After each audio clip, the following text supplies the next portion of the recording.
परमपिता परमात्मा और उनकी सभी पवित्र आत्माओं को नमस्कार। सच्चा अभ्यासी स्वर्ग में जाकर रहने की कामना नहीं करता, ना उसे नरक में फेंक दिए जाने का डर सताता है। वह अपने हृदय में किसी प्रकार की इच्छा नहीं रखता, क्योंकि उसे पता है कि जो कुछ हो रहा है परमेश्वर की रजा के अधीन ही हो रहा है। वह ना सुख, खुशी या वैभव को पाकर समारोह करता है और ना गरीबी का शिकार हो जाने पर कोई शोक मनाता है। उसके लिए सुख दुख एक समान होते हैं, ना एक हंसने के लिए प्रेरित करता है और ना दूसरा रोने के लिए विवश करता है। प्रत्येक जीव अपने पिछले कर्मों के आधार पर निश्चित प्रारब्ध अपने साथ लेकर आता है और वह उसे हर दशा में भुगतना पड़ता है। गुरु के शिष्य के लिए भी इस नियम का कोई उल्लंघन नहीं होता। अपना किया भुगतना उसके लिए भी आवश्यक है, क्योंकि वह रजा में जीता है, पर उसे सिर आ पड़ी विपत्ति अन्य जीवों जैसी चुभती नहीं।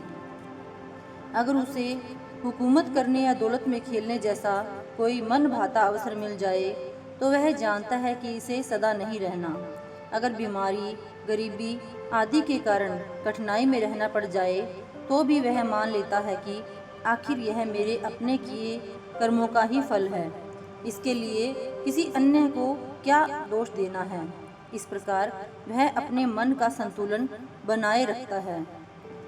जो प्रारब्ध हमें अपने जीवन काल में भोगना है वह परमात्मा के द्वार से हमें लिखा लिखाया मिलता है, और वह लिखा होता है 100% हमारे कर्मों के अनुसार, क्योंकि कर्ता पुरुष या प्रभु अचूक या कभी ना भूलने वाला है। उससे कभी कोई गलती होने की संभावना ही नहीं। वह हमारा पिता भी है और माता भी। वह भला हमारे लिए कोई द्वैत भाव क्यों रखेगा, अन्याय क्यों करेगा। इसलिए यही उचित है कि हम उसके भाणे या रजा के आगे खुशी खुशी सिर झुका दें, उसका भाना खुशी खुशी मान लें। परमात्मा को वही प्राणी अच्छा लगता है जो उसके भाणे को मीठा समझकर माने। इसलिए गुरुमुख कोई शिकवा या शिकायत नहीं करता।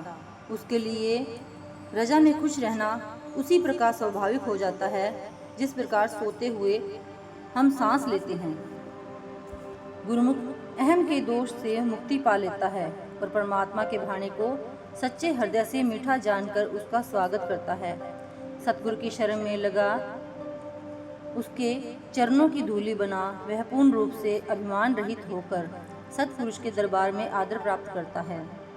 भविष्य चाहे किसी प्रकार का भी खेल खेल रहा हो, प्रभु का किया सांसारिक दृष्टि से कितना ही दुर्भाग्यपूर्ण या हानिकारक दिखाई दे, वह उसके विरुद्ध कोई शिकायत नहीं करता, उसे सिर माथे पर धारण करता है, बल्कि उसके लिए अपनी कृतज्ञता प्रकट करता है।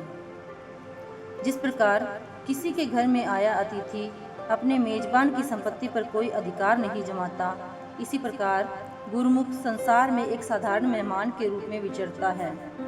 न इसके जीवों से मोह करता है और न पदार्थों से प्रेम। वह बिल्कुल निर्लिप्त रहता है। इसके फलस्वरूप उसके लिए रजा में राजी रहना कोई कठिनाई प्रस्तुत नहीं करता। उसके लिए यह स्वाभाविक हो जाता है। परमानंद रूप परमेश्वर अपनी आश्चर्यमय प्रकृति के कण कण में समाया है, इसलिए उसकी संपूर्ण रचना ही गुरुमुख को प्रिय लगती है और वह उस पर निछावर हो जाता है। इस प्रकार की रहनी, इस प्रकार के व्यवहार के कारण वह बंधन मुक्त हो जाता है तथा निर्वाण पद प्राप्त कर लेता है। परमार्थ में सफलता के लिए चालाकी, चतुराई या मक्कारी सहायता नहीं देती, बल्कि बाधक बन जाती है। जितना कोई नम्र और तुच्छ बनकर रहे, जितना ही बालिक की भांति असहाय बनकर रहे, उसके लिए उतना ही हितकर होता है। जब कोई व्यक्ति गुरु के चरणों की शरण में आता है तो वह उसका ही हो जाता है।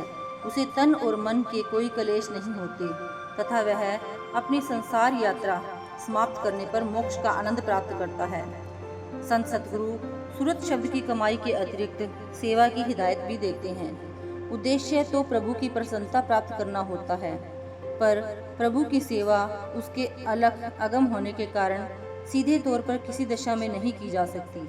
इसलिए अपने मनोरथ की सिद्धि के लिए सतगुरु तथा उसकी संगत की सेवा का माध्यम अपनाया जाता है। सत्संगी पराई स्त्री को देखकर उसकी आयु को ध्यान में रखते हुए अपने से बड़ी को माता का आदर और सम्मान देता है, बराबर उम्र वाली को बहन का प्यार और छोटी को पुत्री का लाड प्यार देता है। अपनी जीविका के लिए वह हक हलाल की कमाई पर निर्भर रहता है और पराई धन दौलत के लोभ से उसी प्रकार दूर रहता है जिस प्रकार मुसलमान सूअर के मांस से और हिंदू गाय के मांस से। वह अपनी पत्नी, संतान और परिवार के प्रति अपना कर्तव्य अवश्य निभाता है, पर मोह से ऊपर उठकर। उनके लिए वह किसी अन्य पर जोर या जबरदस्ती नहीं करता। अगर कोई उसकी बड़ाई या दूसरे की निंदा करे तो ऐसा नहीं होता कि वह उसे सुनकर अपनी ऊंचाई के एहसास से फूला ना समाये। अपनी सहज नम्रता से खुद ही वह अपने को सबसे मंदा समझता है। चाहे कितना ही प्रतापी हो जाए, फिर भी वह अहम भाव से सदा मुक्त रहता है और किसी का हृदय दुखाने का अपराध नहीं करता। Thank you.